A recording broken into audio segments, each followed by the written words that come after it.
noite, irmãos. Dando início ao nosso culto público de louvor e adoração a Deus, vamos estar cantando o cântico Eu Só Tenho a Ti.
a graça e a paz do Senhor Jesus seja sobre nós, amém?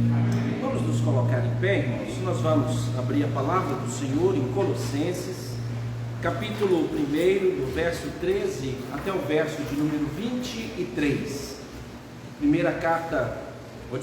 Carta de Paulo aos Colossenses, capítulo 1, do verso 13 até o verso de número 23. Leremos juntos esse texto. Vamos todos? Leiamos. Ele nos libertou do império das trevas e nos transportou para o reino do Filho do seu amor, no qual temos a redenção, a remissão dos pecados. Ele é a imagem do Deus invisível, o primogênito de toda a criação, pois dele foram criadas todas as coisas, nos céus e sobre a terra, as visíveis e as invisíveis, sejam tronos, sejam soberanias, quer principados, quer potestades. Tudo foi criado por meio dele e para ele. Ele é antes de todas as coisas, nele tudo subsiste. Ele é a cabeça do corpo da igreja. Ele é o princípio, o primogênito de entre os irmãos, para em todas as coisas ter a primazia, porque aprouve a Deus que nele residisse toda a plenitude, e que, havendo feito a paz pelo sangue da cruz, por meio dele reconciliasse consigo mesmo todas as coisas, quer sobre a terra, quer nos céus. E a vós outros também, e outrora eres estranhos e inimigos no entendimento, pelas vossas obras malignas. Agora, porém, nos reconciliou no corpo da sua carne, mediante a sua morte, para apresentar-vos perante ele santos, inculpáveis e irrepreensíveis, se é que permaneceis na fé, alicerçados e firmes, não vos deixando afastar da esperança do Evangelho que ouvistes e que foi pregado a toda criatura debaixo do céu, e do qual eu, Paulo, me tornei ministro. Amém. Irmãos, vamos cantar o hino de número 113, Achei um Bom Amigo. Depois que nós cantarmos e celebrarmos este hino, nosso irmão Marcelo nos conduzirá em oração, uma oração de adoração ao Senhor. Nosso amor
Deus bendito, nós louvamos, nós adoramos o Teu nome, na beleza da santidade do Senhor. Nós Te louvamos, nós Te adoramos, ó Pai, porque o Senhor mesmo nos trouxe à Tua casa nesta noite. Amém. É o melhor lugar que nós poderíamos estar aqui. Sim. Hoje, podendo estar junto dos irmãos, em comunhão uns com os outros, em comunhão com o Senhor, adorando ao único Deus que merece todo o nosso louvor e toda a nossa adoração. Amém. Clamamos, ó Pai, que esteja abrindo nossa mente, nosso entendimento, para que possamos entender a Tua palavra nesta noite, que possamos sair daqui edificados por ela e colocando em prática a nossa vida. Colocamos, ó Deus, a cada parte desse culto, ó Deus, recebe o Teu trono de graça como aroma suave. Amém. Diante do Senhor. Sim. É o que Te pedimos com gratidão, em nome de Jesus. Amém. Amém. Se os irmãos podem sentar-se. Irmãos, as nossas reuniões, elas retornam hoje, né? Às quartas-feiras e sextas-feiras a gente tem continuidade nas nossas reuniões, né? Com a presença dos irmãos. O número, né, que nós podemos acolher, segundo o último decreto, é de 60 pessoas. Então a gente precisa fazer inscrição. A quarta e a sexta, a gente não atinge esse público, então não há necessidade de fazer a inscrição, né? Mas se por acaso a gente atingir um número maior, a gente passa a fazer. Nós precisamos manter as janelas abertas. Todas as janelas do templo precisam estar abertas, todos precisam usar máscara, todos precisam higienizar as mãos, todos precisam sentar no lugar adequado, todos precisam manter distanciamento. Eu pedi aos diáconos que abram aquelas janelas, essas daqui e as lá de trás, e nós não podemos, irmãos, esse é um modo que foi estabelecido para que a gente pudesse ter segurança e oferecer segurança. Então nós vamos prometer às pessoas que aqui é seguro. Então, se a gente não puder oferecer a segurança, é melhor não vir, né? Porque a gente não teve. Então, eu sei que nós fechamos o ruído lá no vizinho, a gente está evitando. Então, eu vou cantar mais baixo, vamos tocar mais baixinho, mas nós necessitamos, essas 3 janelas necessitam, e as lá de trás, as 3 lá, todas elas, né, nas orientações dos ventiladores deveriam estar desligados. A gente tem até essa dificuldade.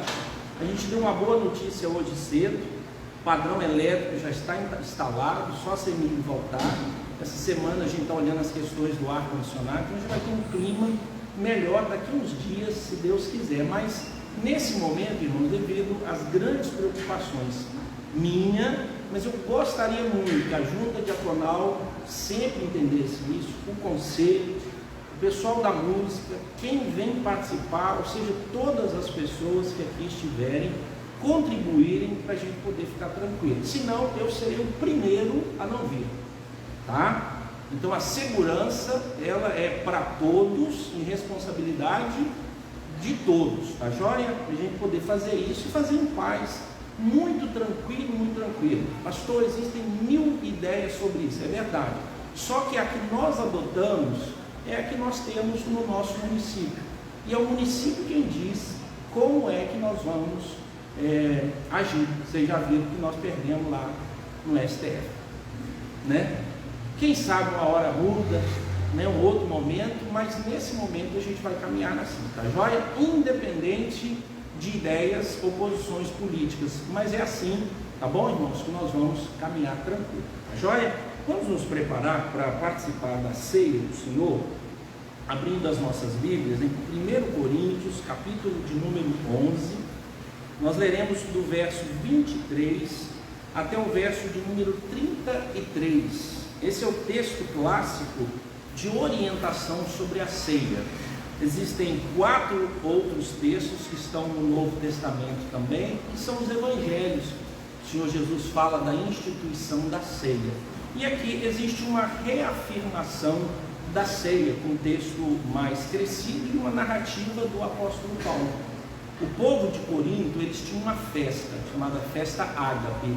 Então, uma vez por semana, que era o domingo, eles se reuniam para celebrar a ressurreição. E nesse dia eles participavam da ceia, ou seja, era a Páscoa deles. A partir de então a Páscoa passou a ser assim. Mas eles tinham uma refeição primeiro e depois eles faziam um último ato né, a participação da ceia declarando fé. Então era uma festa mesmo de muita comida. Só que quem estava com grana e quem tinha comida, comia tudo antes do que as pessoas que tinham pouco. Então estava tendo um problema de comunhão e de respeito nessa festa. Com o passar do tempo, a gente nem vê mais essa festa, né? Essa festa ela não existe mais no meio da comunidade cristã. Você nunca participou dessa festa ágape, porque era uma festa de comida, muita comida. Pastor, eu já participei de ceias aqui, festa, aí sim, essa se parece. Sabe aqueles jantares maravilhosos, ou de fim de ano, ou de aniversário da igreja, ou um conjunto que fez, ou uma sociedade, aí vai comer bolo? Aquela festa lá estava muito parecida, essa festa parece muito com as festas, né, que eles celebravam lá. Então era um dia de reunir, mas era o povo de Deus juntava para poder fazer isso. Só que alguns irmãos estavam tratando com indiferença, né, e esquecendo o valor de cada irmão. Aí o apóstolo Paulo, ele vem corrigir, ele diz assim: porque eu recebi do Senhor o que também vos entreguei, que o Senhor Jesus, na noite em que foi traído, tomou o pão, e tendo dado graças, o partiu e disse: isto é o meu corpo que é dado por vós, fazei isso em memória de mim. Por semelhante modo, depois de haver ceado, tomou também o cálice, dizendo: este cálice é a nova aliança no meu sangue, fazei isso todas as vezes que beberdes em memória de mim. Porque todas as vezes que comerdes esse pão e beberdes o cálice, anunciais a morte do Senhor até que ele venha. Por isso, aquele que comer o pão ou beber o cálice do Senhor indignamente, será réu do corpo e do sangue do Senhor. Examine-se, pois, o homem a si mesmo, e assim coma do pão e beba do cálice. Pois quem come e bebe sem discernir o corpo, come e bebe juízo para si. Eis a razão, porque há entre vós muitos fracos e doentes, e não poucos que dormem. Porque se nos julgássemos a nós mesmos, não seríamos julgados, mas quando julgados, somos disciplinados pelo Senhor, para não sermos condenados com o mundo. Assim, pois, irmãos meus, quando vos reunis para comer, esperai uns pelos outros. O termo examinar aqui é avaliar como você trata as outras pessoas. É assim que ele está dizendo. Ele diz: como é que eu trato os irmãos que estão participando comigo da ceia?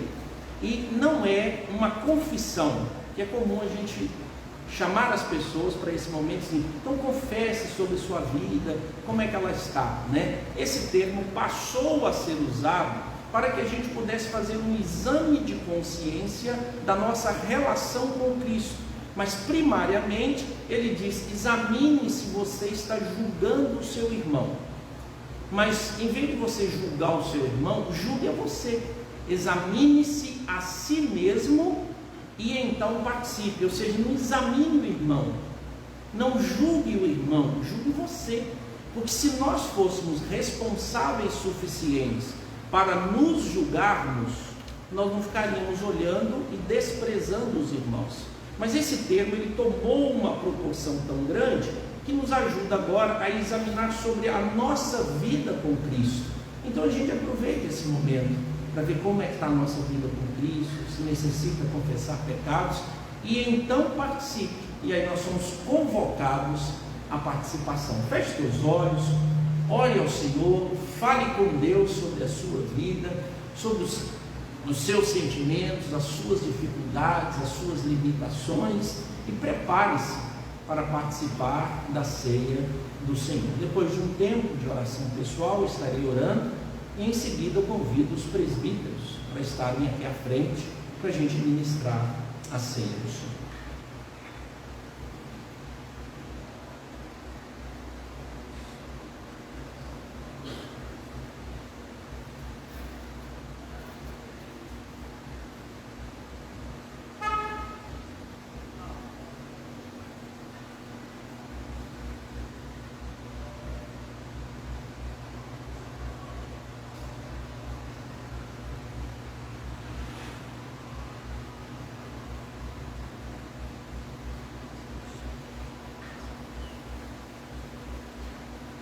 Senhor Deus, olha o nosso coração e ajuda-nos, ó Pai, a reconhecer que somos pecadores, que somos falhos e necessitamos sempre da graça do Senhor. De modo muito especial, ó Deus, quando vamos declarar a nossa fé, que o Senhor nos ajude, ó Deus, a avaliar a importância da salvação e da redenção em Cristo, e também, ó Deus, dos cumprimentos dos sacramentos, como, ó Deus, este que participaremos, a ceia do Senhor. Prepara o nosso coração, ó Deus, porque, ó Deus, declaramos um dia que cremos em Cristo, e agora comemos do pão e bebemos do cálice, ó Deus, em memória dele, em honra a Cristo Jesus, em celebração à vitória que ele trouxe às nossas vidas, por meio da morte dele, este que é o Cristo Todo-Poderoso.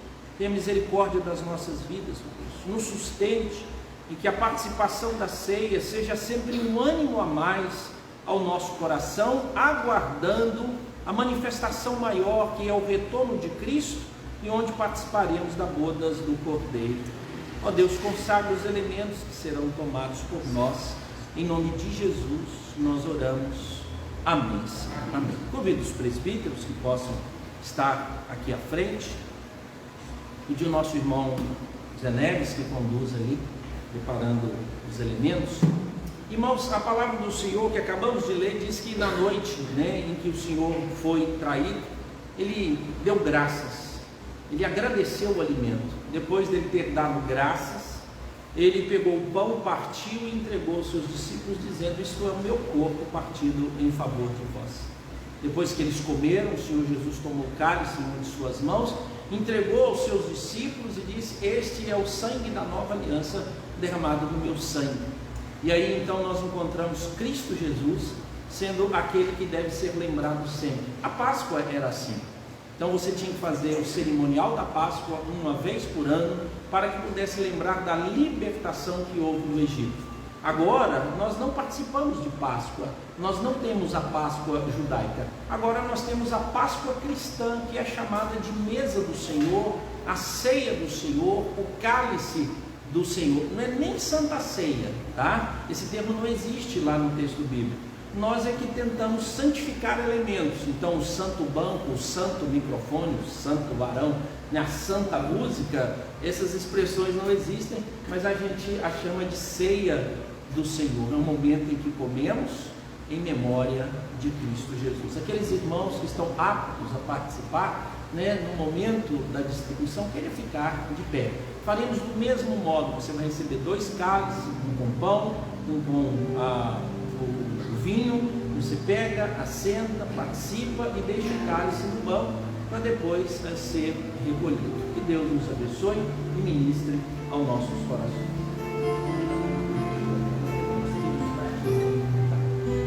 Marcelo, você nos ajuda na distribuição, Nós tendo algum visitante, você está convidado a participar conosco, desde que esteja em plena comunhão com a sua igreja, seja de uma igreja genuinamente evangélica.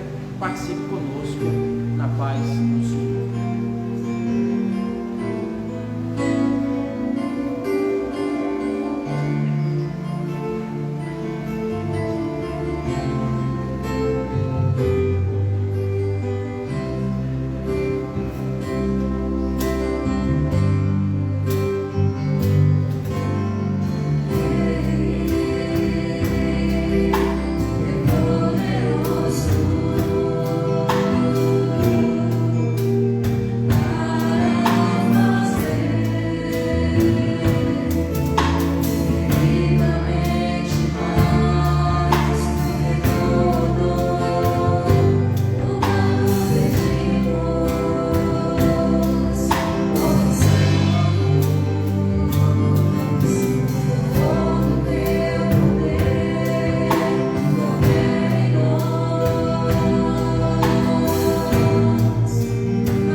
colocar em pé, irmãos, vamos falar com o Senhor. Querido Deus, muito obrigado pelo sacrifício de Cristo, que venceu a morte, que conquistou o céu por nós. Louvado seja o teu santo nome, Deus, porque é o Senhor quem diz que nós somos o povo do Senhor, por meio da fé em Cristo Jesus, e que agora temos, ó Deus, pelo menos 2 grandes memoriais que estão associados a benefícios eternos, ó Deus, para, de acordo, ó Deus, com a Escritura, cumprirmos durante a nossa vida, que é sermos batizados em nome de Jesus, e que é participarmos da ceia, lembrando, ó Deus, da horrenda morte, o sacrifício de Cristo, mas sabendo, ó Deus, que de toda essa dor jorrou vida, ó Deus, para nós. Louvado seja o teu santo nome, ó Deus. Ó Pai, revista-nos com a tua misericórdia.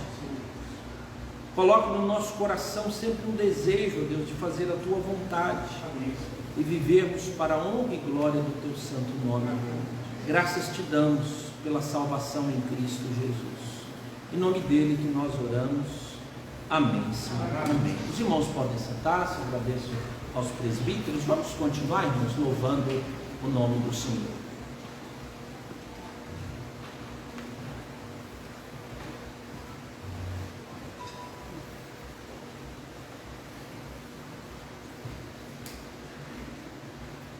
Sou teu.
Convido os irmãos a estarem se colocando em pé.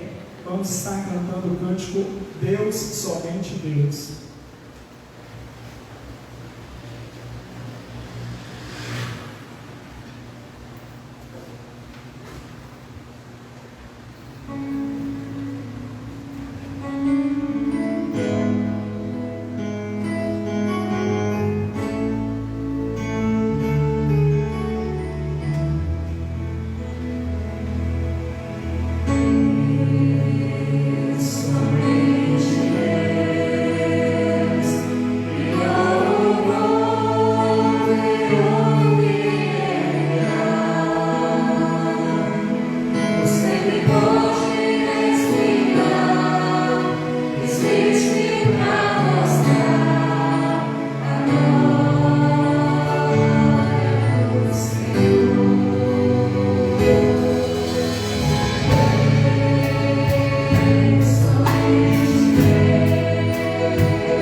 Irmãos, nós temos pensado nesses últimos dias na primeira carta de Paulo aos Coríntios, capítulo de número 13, sobre relacionamentos são mais importantes que realizações.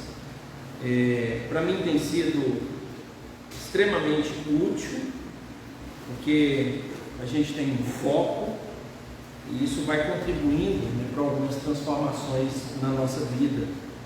E estudar, essa carta, esse capítulo, para a gente trazer essas realidades, então cada vez a gente vai descobrindo. Eu imaginei que seriam 10 exposições, e se eu obedecer, eu vou para mais ou menos umas 17 às 18. Mas estou encerrando, mas a gente vai dar uma continuidade. Existe um teste que a gente precisa fazer, que é uma parte prática de avaliação. Então, durante essa semana, eu vou definir como a gente vai fazer, já que a gente não tem reunido todos, né, presencialmente, mas a gente vai disponibilizar para que a gente possa ter uma noite de avaliação sobre isso. E hoje é o 15º, né, ou a 15ª virtude ou característica do amor, que a gente guarda sempre, o verso de número 8, capítulo de número 13 da primeira carta de Paulo aos Coríntios, que diz assim: o amor jamais acaba, mas havendo profecias desaparecerão, havendo línguas cessarão, havendo ciência passará. Mas para a gente entender o verso 8, essa primeira parte, a gente precisa ler até o verso 13, não pode ler só ali não. Vamos continuar. Porque em parte conhecemos e em parte profetizamos, quando porém vier o que é perfeito, então que em parte será aniquilado. Quando eu era menino, falava como menino, sentia como menino, pensava como menino. Quando cheguei a ser homem, desisti das coisas próprias de menino. Porque agora vemos como em espelho, obscuramente. Então veremos face a face. Agora conheço em parte, então conhecerei como também sou conhecido. Agora, pois, permanecem a fé, a esperança e o amor. Esses três, porém, o maior destes é o amor. Vamos orar, irmãos? Nós vamos orar também pela vida do Rômulo, que está nos visitando nessa noite. Seja muito bem-vindo da Igreja Batista do Amaro Lanai, lá da outra cidade. Andou longe, né, irmão? Que bom tê-lo aqui conosco, tá? Deus abençoe a sua vida. Vamos orar, irmãos? Deus amado, muito obrigado pela tua graça e pelo teu amor e pela tua bondade. Especialmente, ó Deus, a tua palavra que está aberta e será exposta, ó Deus. Fale ao nosso coração. Abençoe, ó Deus, a vida do nosso irmão Rômulo. Havendo, ó Deus, qualquer outro visitante também, que a tua bênção, a tua graça seja sobre a vida deles. Derrama, Deus, o direcionamento do Senhor sobre nós. Em nome de Jesus, nós oramos. Amém. Amém. Irmãos, uma das coisas que a gente mais busca no texto bíblico é encontrar a natureza ou raiz das palavras, né? Nós somos de uma linha teológica chamada linha reformada, que utiliza dois princípios para entender o texto bíblico. Então nós não ficamos esperando uma revelação divina para que a gente entenda o texto. O texto é a revelação divina. O que nós pedimos a Deus é a iluminação divina para entendermos aquilo que Deus resolveu revelar em letras, né? A gente, nas discussões todas, eu cheguei à conclusão que se eu tivesse que pedir a Deus o modo que Ele pudesse revelar pela Bíblia, que Ele nos desse um livro com perguntas e respostas. Esse seria, então você faz a pergunta na cabeça e abre o livro, aí vem a resposta. Aí vai, pastor, isso é muito fácil. Eu já falei com Deus, mas não foi assim. Então, irmãos, nós precisamos de dois princípios. E o primeiro é respeitar o modo em que Deus resolveu se revelar. Como? Pela escrita. Foi assim que Deus resolveu. Registro está aqui, escrito. É o modo que Ele resolveu fazer com que a Bíblia, a palavra dele, chegasse até nós. Então é escrita. Ele revelou de diversos modos, diversas maneiras, lá no passado, nos falou em Cristo Jesus, mas até Cristo Jesus, o Antigo Testamento, e agora no Novo Testamento, depois de Cristo Jesus, nós temos as instruções apostólicas, ou seja, no passado nós temos os profetas, e a figura dos profetas estão nos apóstolos, e agora nós continuamos. Por isso que o fundamento da igreja é o ensino dos profetas e dos apóstolos, e assim chegou para nós.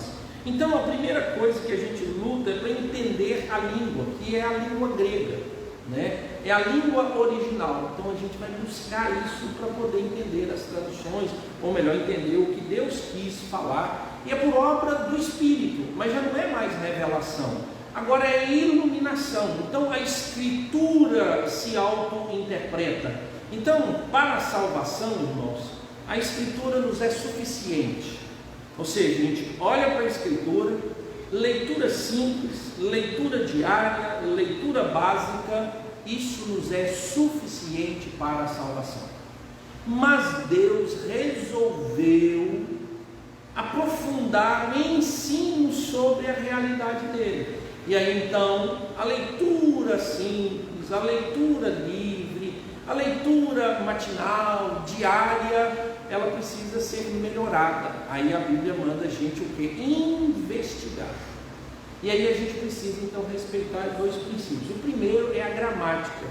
Cada vírgula, cada ponto, cada acento, cada palavra, quantas vezes a palavra aparece, como é que ela aparece, e a gente faz aquilo que a turma está no colégio, né? Se ainda usa esse termo, eu pelo menos aprendi um pouco um outro termo, mas a gente continua utilizando análise sintática, não é assim que faz?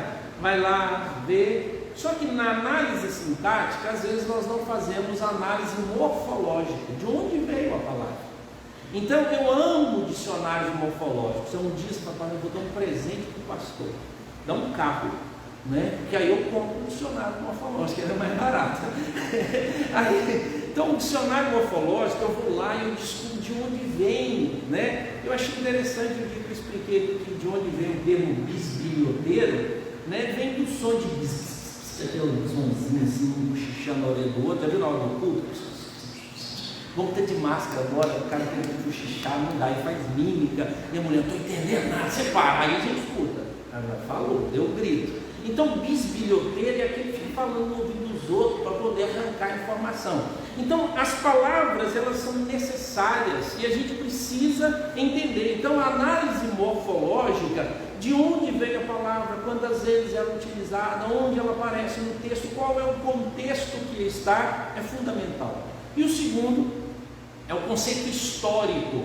Então, eu preciso entender a Bíblia quando ela foi escrita, em que ano ela foi escrita e na ocasião em que ela foi escrita. Então a gente depende da arqueologia, das pesquisas históricas, para a gente olhar o texto. Então, por exemplo, quando a gente lê Coríntios, não adianta eu dizer assim, o amor jamais acaba. Mas por que ele está dizendo que o amor jamais acaba?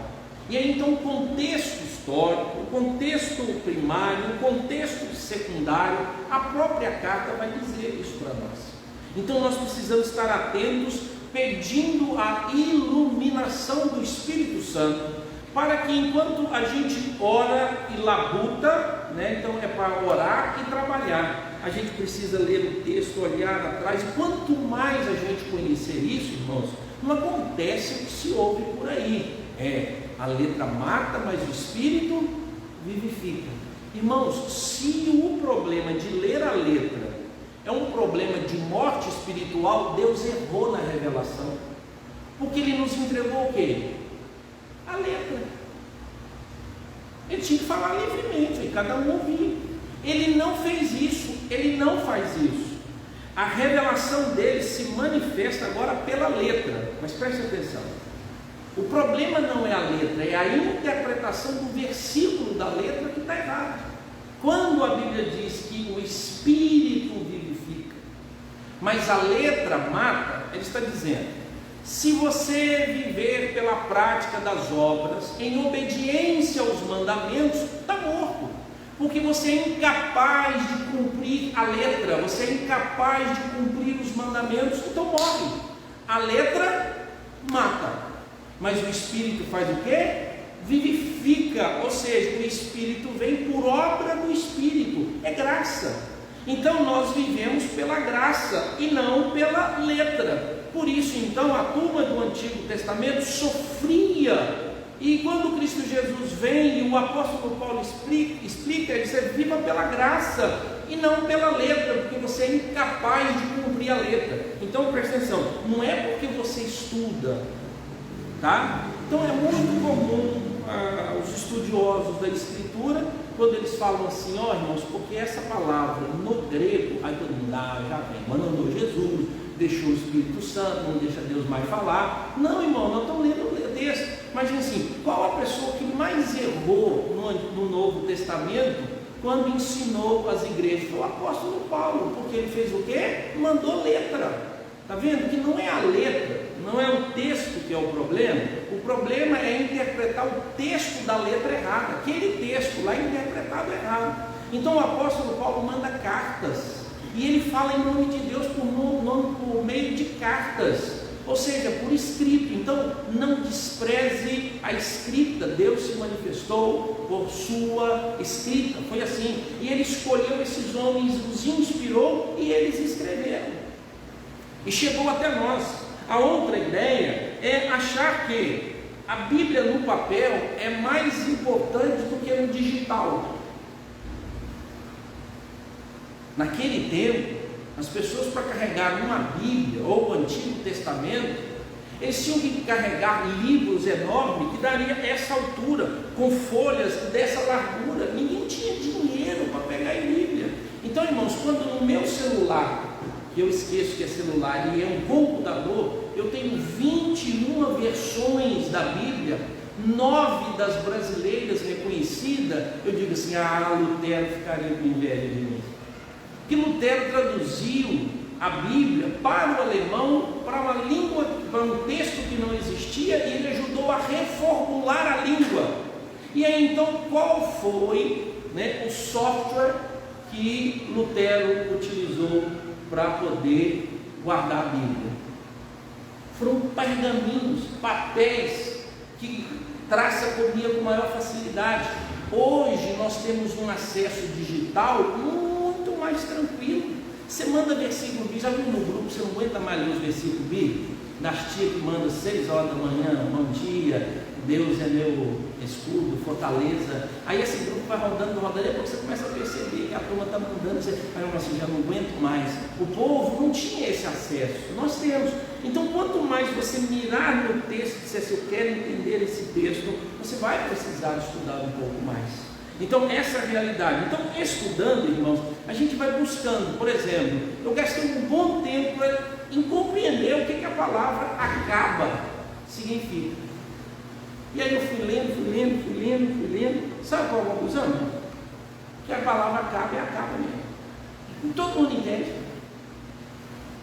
Mas sabe que aqui diz que jamais acaba, né? Não é igual bateria de carro, não é combustível, a gente ora até para ter não acaba, não acaba não, continua, mas acaba.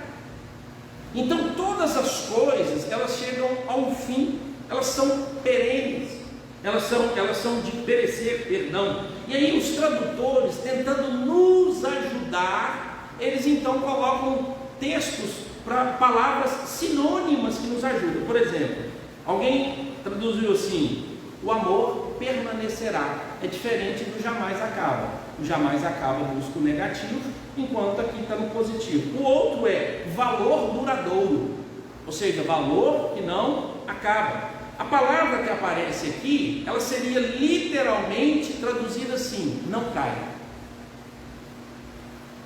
Ou seja, já viu que a gente diz assim, essa palavra caiu em desuso, é queda, ou seja, o amor não sofre queda. Por isso alguns tradutores dizem assim, o amor não falha, o amor é vencedor, ele prevalece, ele permanece. E aí essas versões vêm nos ajudando. Por exemplo, o amor não morre, o amor não perece, o amor é eterno, o amor jamais passará, o amor nunca falha. E aí o apóstolo Paulo está querendo fazer um contraponto a quê? Os crentes na igreja de Corinto, eles estavam discutindo, criando grupos, e para você entender isso, você precisa ler a carta de Paulo aos Coríntios. Você viu o capítulo 11 que nós lemos aqui, falando da ceia? O apóstolo Paulo está dizendo assim, aqui, vocês receberam um dom, que é a ceia.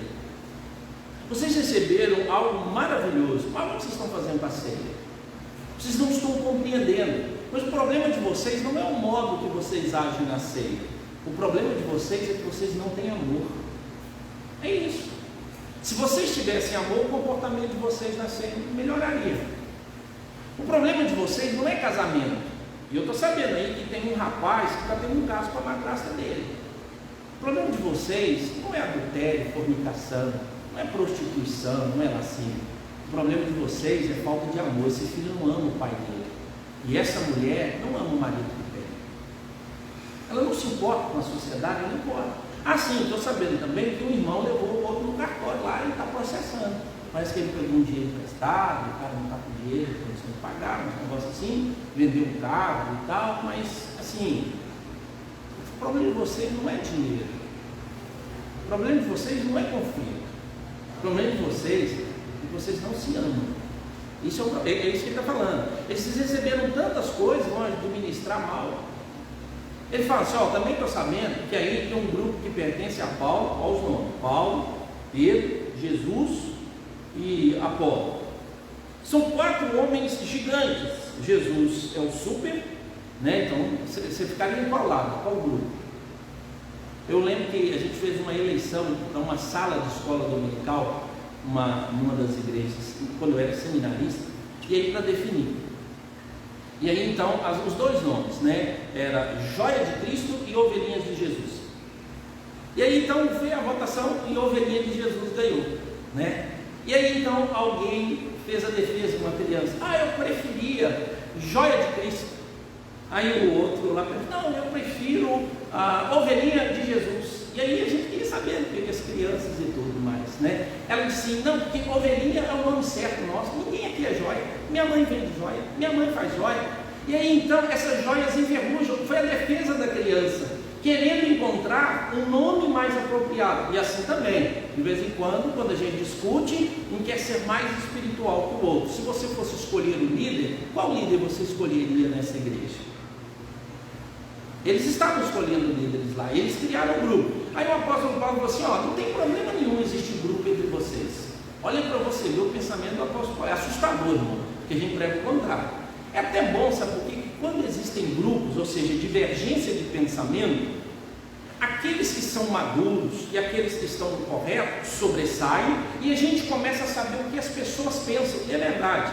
Então numa igreja onde ninguém fala nada, ninguém sabe o que o outro pensa.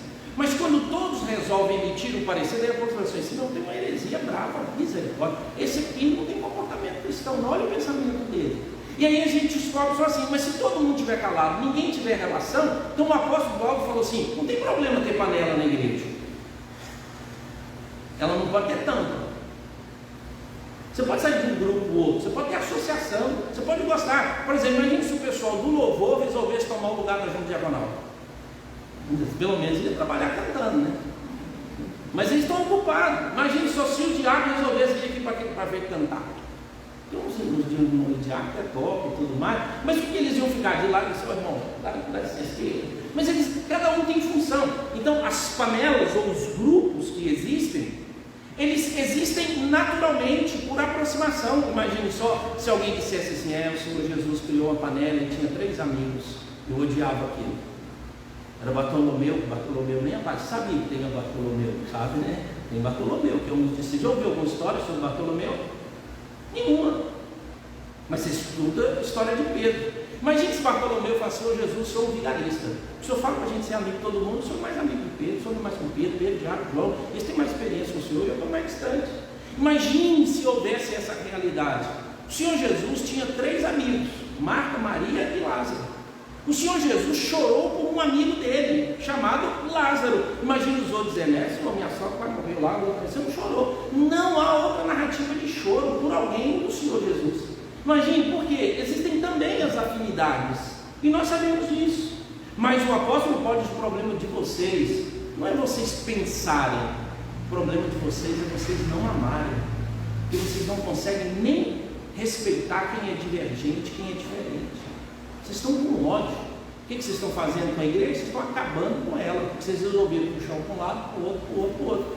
E lá na igreja tinha os carnais e os espirituais, é o nome que eles deram. O apóstolo Paulo diz assim, a ideia de que quem é carnal é alguém que estava mais pecador, quem é espiritual julgava ser. Vocês têm 2 grupos nessa igreja, os espirituais E os carnais, ele disse assim, ó, os espirituais tem que ter paciência com os carnais. É assim que ele diz. Você vai bater nele, acabar com ele? Respeita. E os carnais devem tomar vergonha na cara. É assim que ele fala. Ele disse, esses irmãos devem amar você, mas você deveria se preocupar com o seu comportamento e a sua vida. Aí eles vão, o problema de vocês não é espiritualidade ou falta de espiritualidade. O problema de vocês é que vocês não se amam. E aí então ele vai dizer, vocês estão se degladiando. E aí ele conta essa história toda para chegar nesse momento aqui e dizer o seguinte: já que vocês estão atrás de dons, fica com eles, que a vida de vocês não vai valer nada. Sabe por quê? Isso tudo vai acabar. Passa. Vai acabar. Existem duas ideias: que um grupo tem acabado antes da volta do Senhor Jesus, lá no período apostólico, são chamados os dons espetaculares, e outros dons permaneceram. Mas no dia que Jesus voltar, todos esses dons já eram.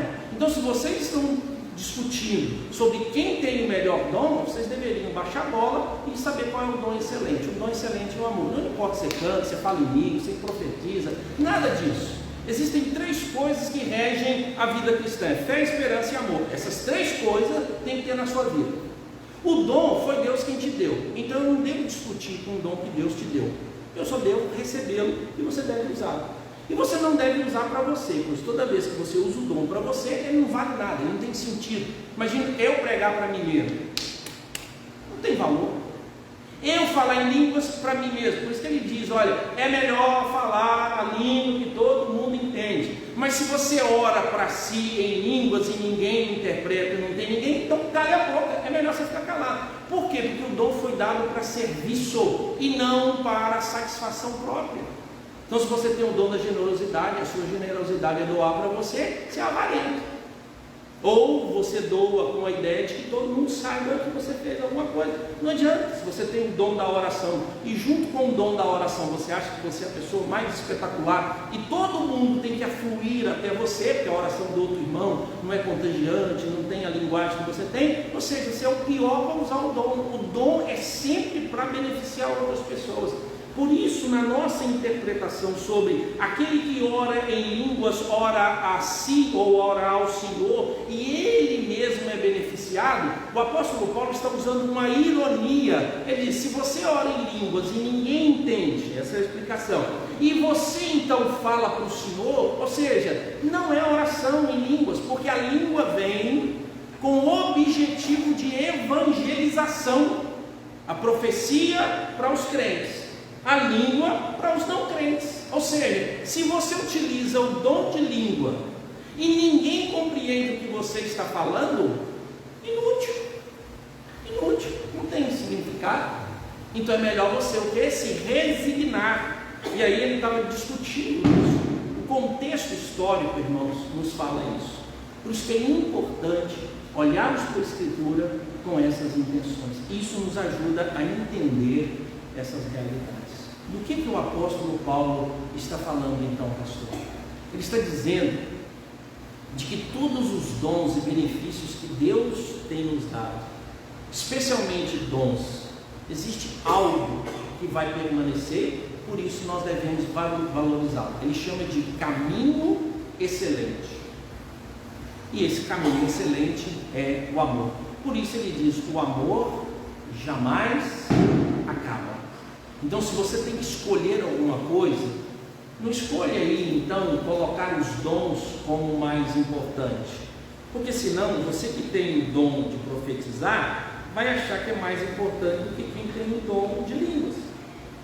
Você que tem o dom da misericórdia vai achar que é mais importante do que aquele que tem o dom de mestre, porque você considerou que os dons são mais importantes.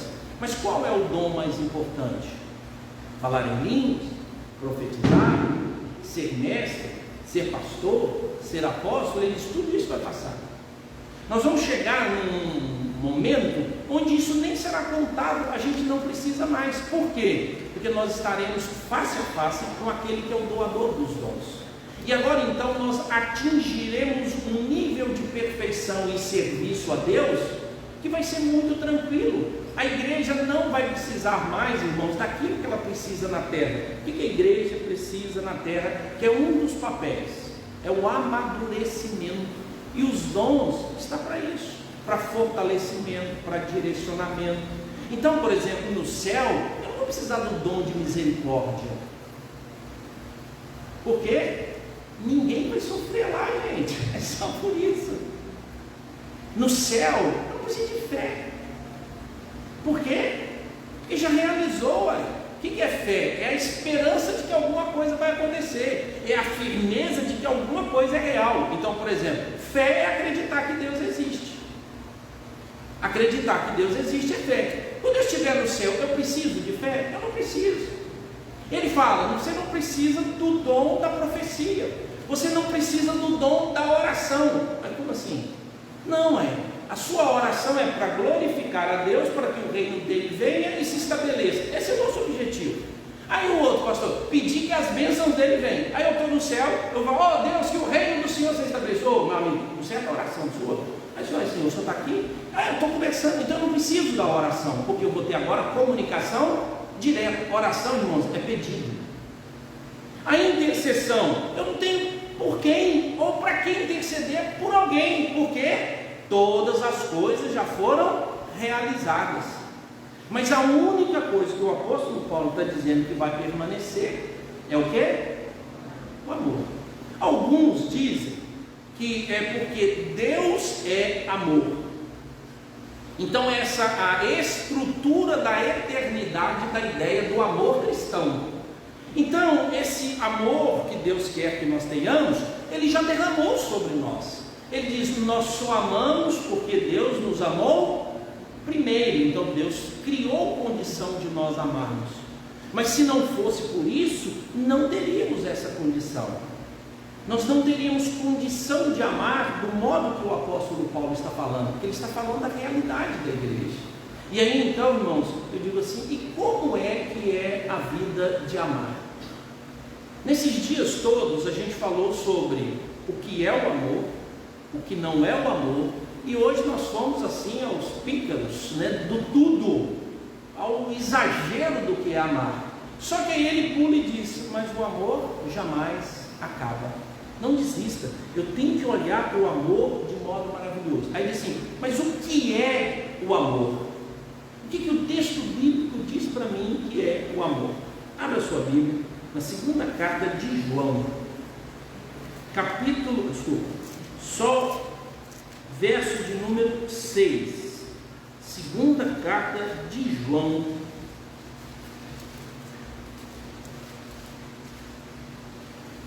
verso de número 6, olha como ele define. Eu vou ler do verso 4 para frente, porque ele está falando justamente desse amor fraternal, filial. Ele diz assim, segunda carta de João, fiquei sobremodo alegre em ter encontrado dentre os teus filhos os que andam na verdade, de acordo com o mandamento que recebemos da parte do Pai. E agora, Senhora, peço-te, não como se escrevesse mandamento novo, senão o que tivemos desde o princípio, que nos amemos uns aos outros. O que é a verdade? Verdade aqui, irmãos, foi o evangelho pregado.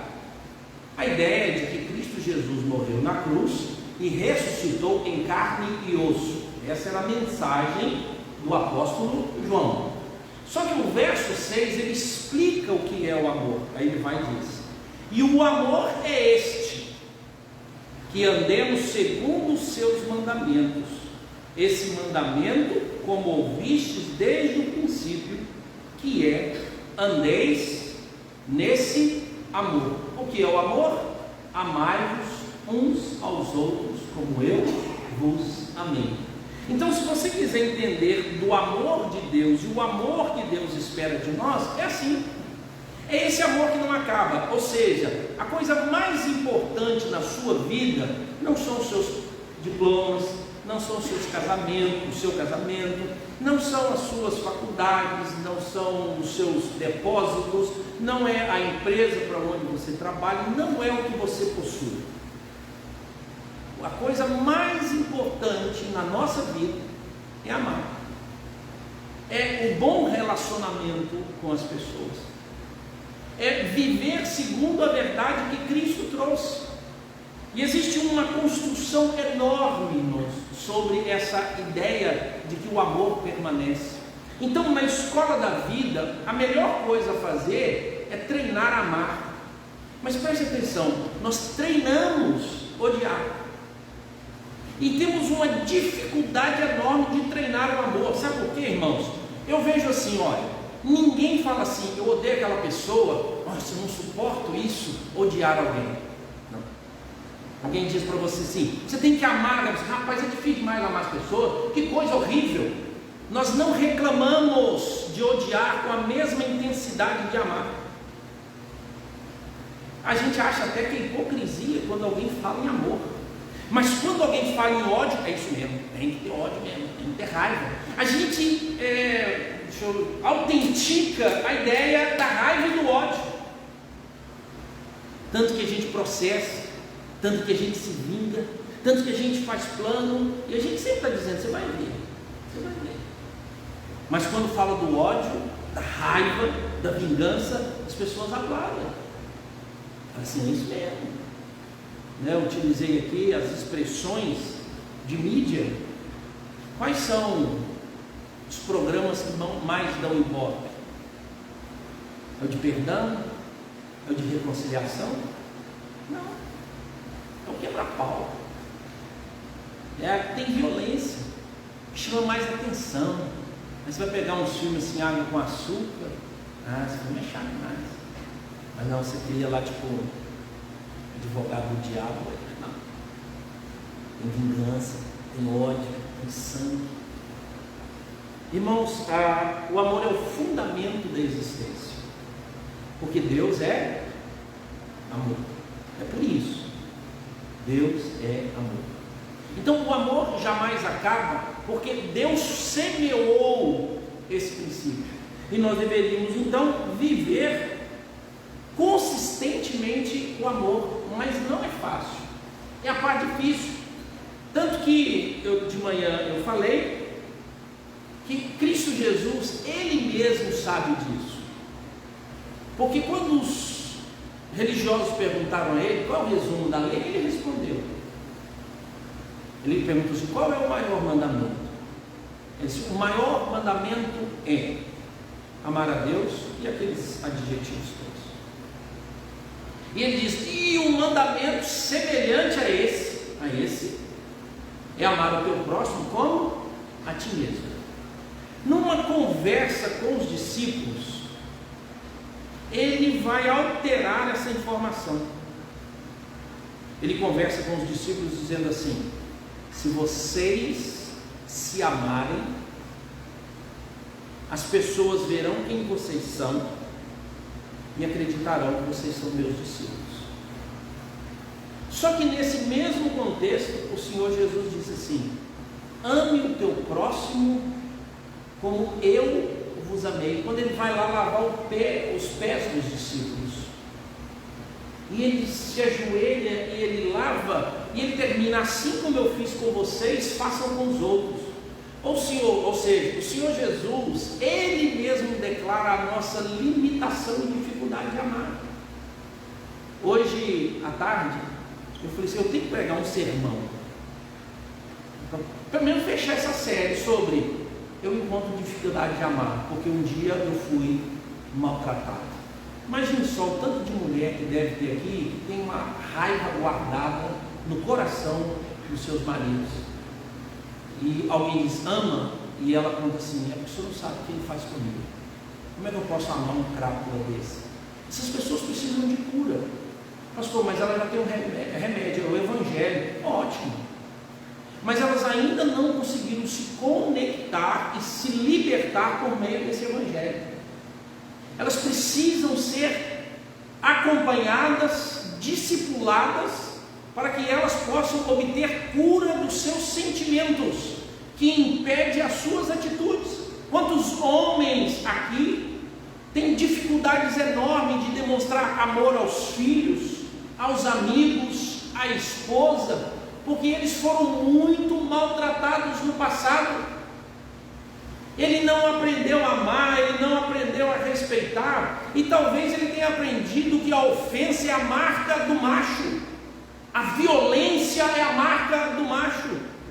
Esse cara precisa se atualizar, ele precisa entender sobre o amor de Cristo e não ser gay. Alguém diria, você não precisa ser macho. Não, meu amigo, eu não estou falando de sexualidade, nós estamos falando de equilíbrio sobre o amor de Cristo. E aí precisa ser tratado. Quantos filhos não conseguem amar seus pais porque eles guardaram no coração?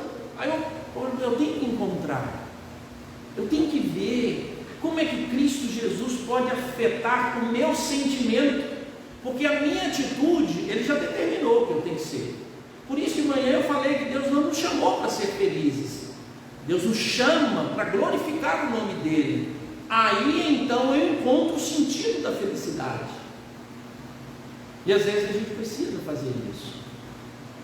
De vez em quando, irmãos, a gente vê capítulos e séries e conversas sobre a verdadeira masculinidade, a verdadeira feminilidade, mas nós vivemos num tempo que degladiam-se sobre isso, e aí a ponto de ninguém entender o que é amar e nem perdoar.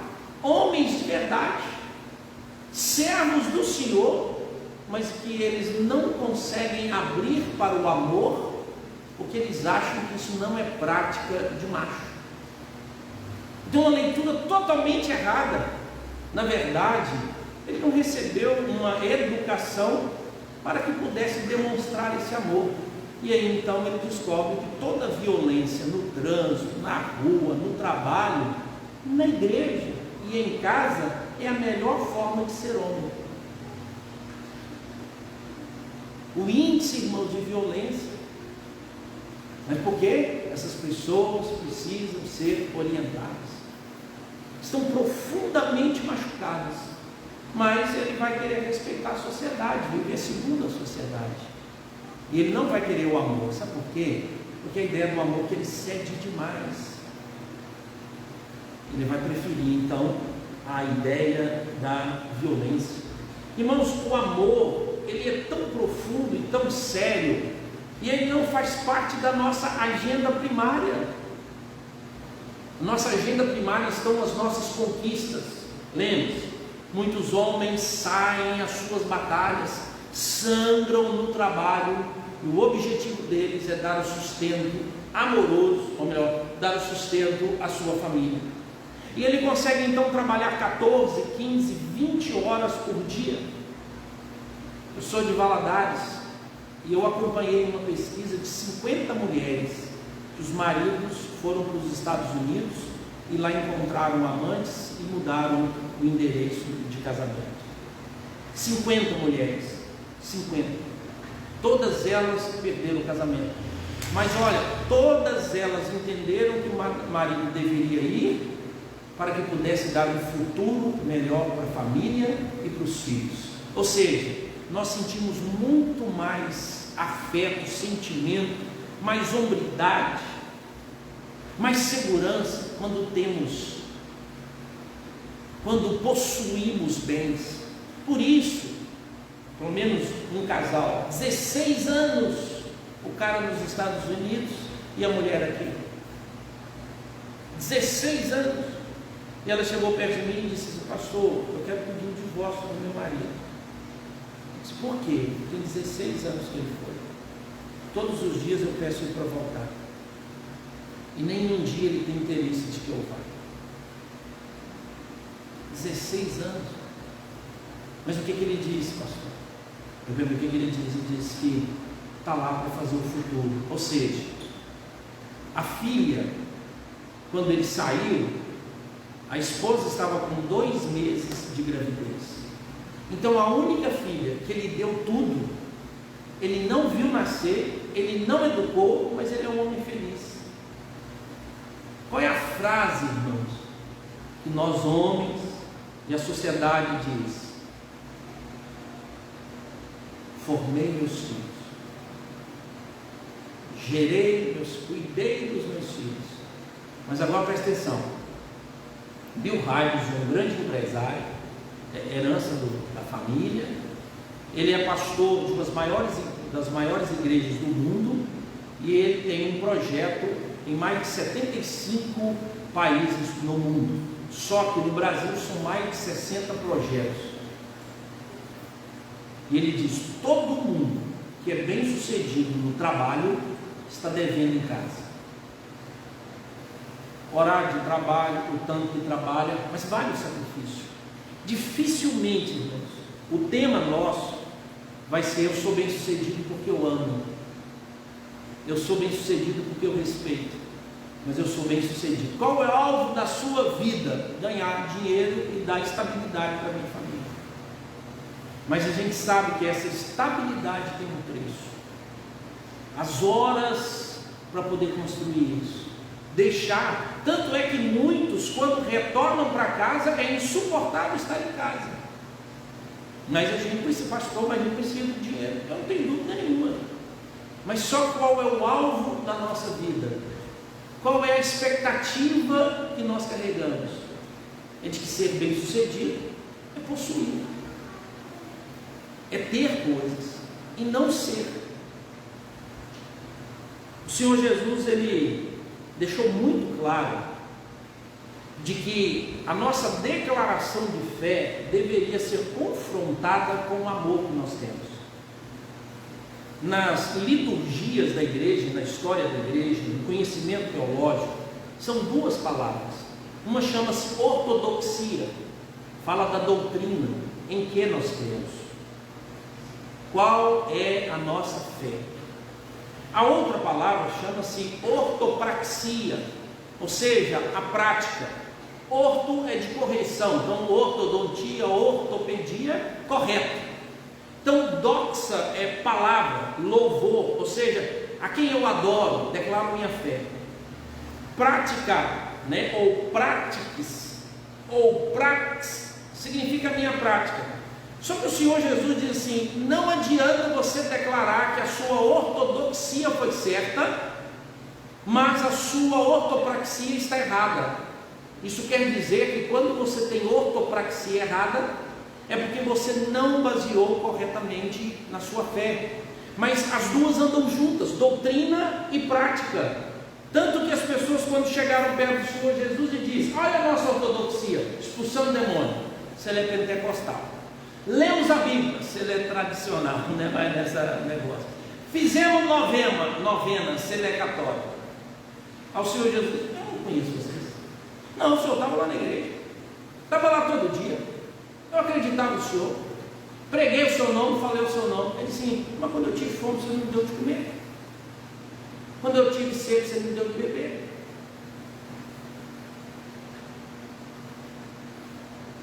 Quando eu estava preso, você não foi me visitar. Quando você sabia que tinha uns parentes seus precisando de dinheiro, porque na pandemia o cara estava perdendo o emprego e tudo, você falou que ele é vagabundo, que não conseguia emprego, mas ele não tinha, você não foi lá. O Senhor Jesus diz assim: olha, quando fizeres uma coisa dessas a um desses pequeninos, a mim o fizesse. Agora preste atenção a diferença. A turma da ortopraxia, eles chegaram e o Senhor Jesus falou a mesma coisa. E o Senhor Jesus: ei, Senhor, quando é que nós te vimos com fome e te demos comida? Ele disse: você lembra quando vocês foram me visitar um pessoal lá na cadeia? Sim, aquela vez, era eu. E como assim, Senhor? Rapaz, você estava tão preocupado em fazer o bem, você conseguiu mostrar a fé que você tinha. Quando é que você teve sede e nós fomos dar água para o seu bebê? Por que ele não bati na porta da sua casa? Ou você, sendo um vereador, conseguiu resolver o problema de transmissão de água para chegar até lá, até colocou uma caixa d'água lá, resolveu o problema do mundo. Ou talvez você ajudou a abrir um poço artesiano lá na África, na vila, que ninguém tinha, 2.000 pessoas, e você contribuiu com R$1.200, porque o poço lá custaria 60 mil, mas eu vi o seu esforço. A sua fé fez você acreditar que fazer o bem àquelas pessoas era andar em boas obras. Então a ortodoxia e a ortopraxia elas vão ser exigidas, mas presta atenção, é mais fácil ter ortopraxia nisso. Por quê? Até o diabo acredita. Até o diabo. A Bíblia diz assim: crer em Deus é moleza, até o diabo acredita. Mas por que ele falou isso? É porque o pessoal estava assim, eles diziam que acreditavam em Deus, mas não tinham um bom comportamento. Aí ele diz assim: acreditar em Deus até o diabo acredita. E agora, ó, e treme. Vocês não. Vocês não têm medo de mim. Vocês vivem longe da santidade. O diabo faz melhor que vocês, porque o diabo é ortodoxo e ortoprático, porque ele sabe quem eu sou e ele me obedece. Ele tem medo de mim, vocês não. É isso que Tiago está falando. E por isso que ele diz assim: homem de ânimo dobre. Você diz que acredita, mas não comporta como se acreditasse. Uma hora você declara crer e outra hora, ou seja, vocês têm medo do diabo e confrontam a mim. Mude isso, resista ao diabo e tenha medo de mim. Mude o comportamento. Tiago está falando da secularização. E aí, irmãos, olha, quando nós nos apaixonamos com as coisas da vida, nós vamos encontrar mesmo dificuldade de amar. Pastor, então precisa falar do amor? Sim. Quantas vezes? A vida toda. As pessoas vão achar que a gente é hipócrita? Sim. O Senhor Jesus foi julgado assim. O amor que Ele demonstrou, as pessoas também não quiseram. Então quer dizer, pastor, que mesmo eu demonstrando amor, as pessoas vão me menosprezar? Sim, porque Cristo Jesus, quando foi ultrajado, Ele não revidou. Porque Ele sabia que aquele que conduz e cuida de todas as coisas é quem cuidaria disso. O apóstolo Paulo, o dia que ele foi abandonado, ele disse: eu nem vou colocar na conta de vocês isso. Tem um cara chamado Alexandre Latueira, ele me fez muito mal. Toma cuidado com ele. Deus vai dar a paga. Eu não vou cobrar nada, deixa Deus cuidar disso. É Deus quem cuida disso. Então, nem sempre a reação vai ser assim: deu bem que as pessoas vão te dar o bem. Mas as pessoas nunca poderão dizer que você errou por não dar o bem. Ou seja, não amar. Qual é o princípio bíblico? Enquanto depender de vós, tende paz com todos. Se alguém me fizer mal, paga com bem. Não paga com mal. Não se canse de fazer o bem. A seu tempo você vai colher. Faça o bem, sem intenção de colher, mas faça, porque é Deus quem dá a sementeira. Ou seja, não é você que decide o que você vai colher. Então você pode amar uma pessoa profundamente e dar com os burros na água. É mesmo, pastor? É. Mas existe um princípio, que o amor é criativo. Muitas pessoas, depois que passaram a ser amadas, conseguiram demonstrar amor de volta. Muitos casais que resolveram o problema e os ranços, quando a esposa mudou o comportamento, ou quando o marido mudou o comportamento, automaticamente vieram os benefícios. Por isso, então, o foco principal é o amor. Como funciona isso? Eu encerro aqui. De tudo quanto Deus te deu, o foco principal é amar. Eu já trouxe esse resumo e gostaria de trazê-lo novamente. 3 verdades que vai ajudar a gente a pensar sobre amor. Primeiro, a melhor utilidade que você tem a dar à sua vida é amar. Não é ganhar diploma, não é construir casa. Explico.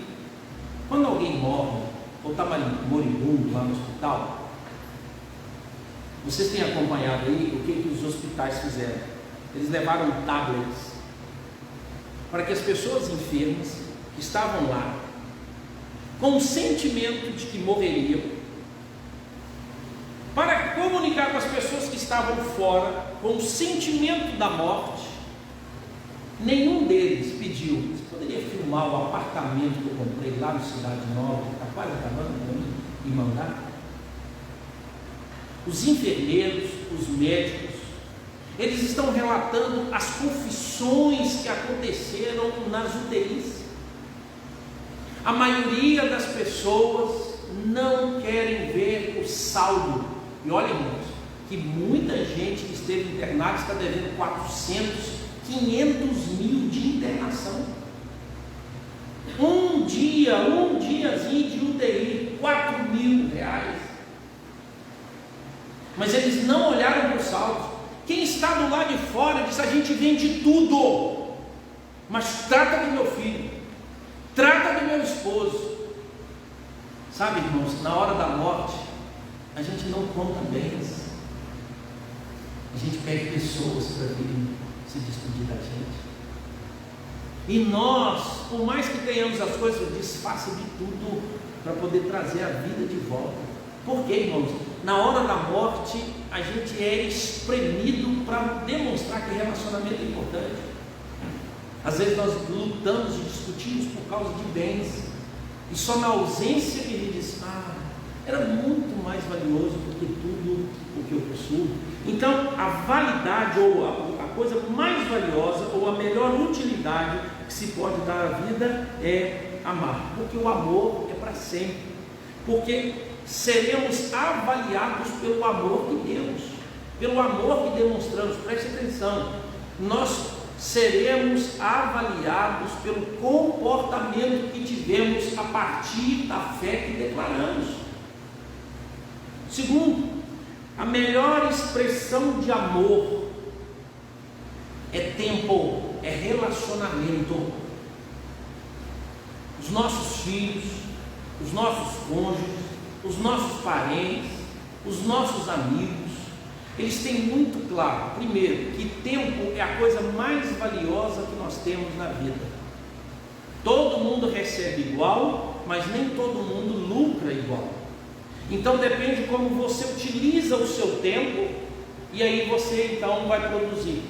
Mas preste atenção, todo mundo sabe que se você declarar que ama alguém, eles esperam a coisa mais valiosa que você possui nessa vida. E a coisa mais valiosa que você possui nessa vida é tempo. É a coisa mais cara que você tem. E aí as pessoas que relacionam com você, as pessoas que amam você, esperam que você demonstre amor por tempo. Você encontra uma tia sua na rua, você tem 6 meses que não a vê, mora aqui na mesma cidade, e aí você encontra com a sua tia meio que querendo fugir, porque sabe que toda vez que você encontra com ela, ela cobra. Ela fala assim: ó, meu filho, esqueceu? Acho que eu morri? Sabe o endereço? Continua no mesmo lugar. Por que você não foi lá em casa? Aí você tenta dar um engabelado na tia: ô tia, eu gosto demais da senhora. Gosta não, se gostar você tinha ir lá me visitar. É assim. Namorado diz para namorado: se você gosta de mim, vem me ver. Ué. Marido e mulher, se você gosta de mim, vão viver juntos. Não vive longe, não esquece um do outro. Igreja, eu gosto daquela igreja, mas não apareço lá.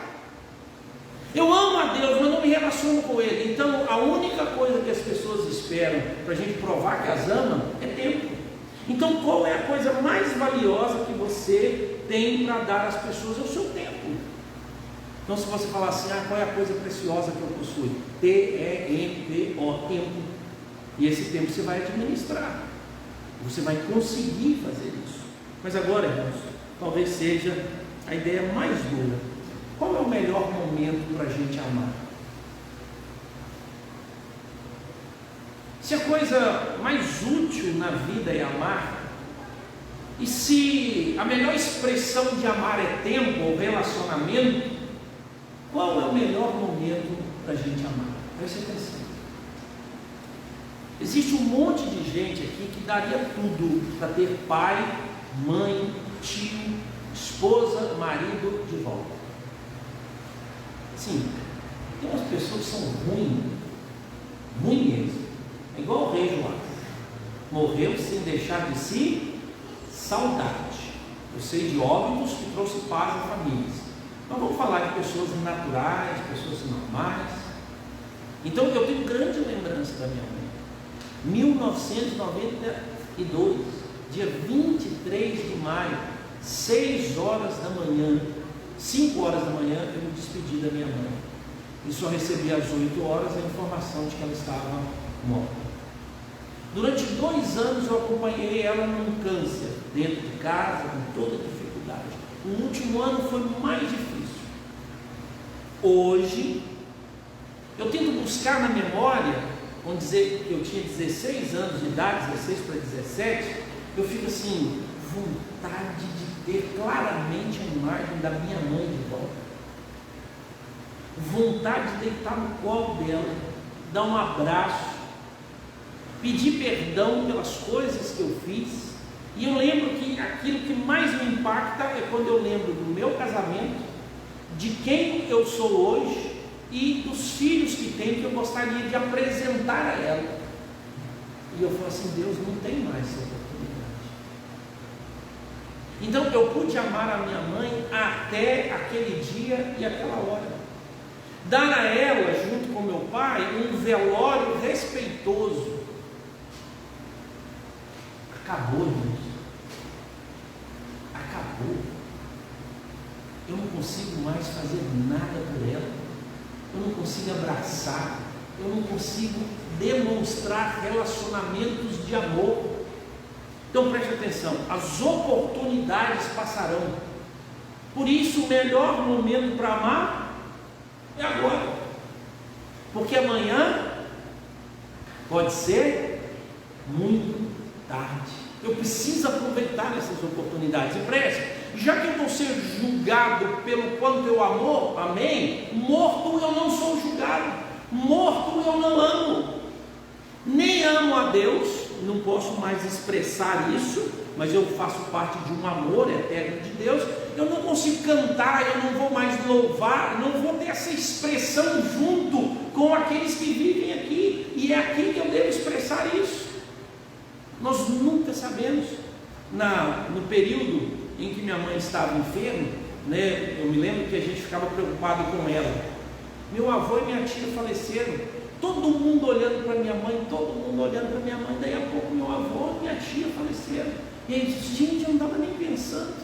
Agora preste atenção, o tanto de amigo seu, conhecido, que foi embora, você não pôde fazer nada, e agora você só tem o quê? Saudade. Essa é a expressão. Por isso Paulo diz, segui o amor, tende em vós o mesmo sentimento que teve Cristo Jesus. Melhor utilidade que nós temos para a vida é amar. A melhor expressão de amor é tempo. O melhor momento para amar é agora. É agora. Família, pais, filhos, irmãos, amigos, irmãos em Cristo, colegas de trabalho, mas especialmente a família da fé. E nós, irmãos, tomemos isso como algo extremamente producente.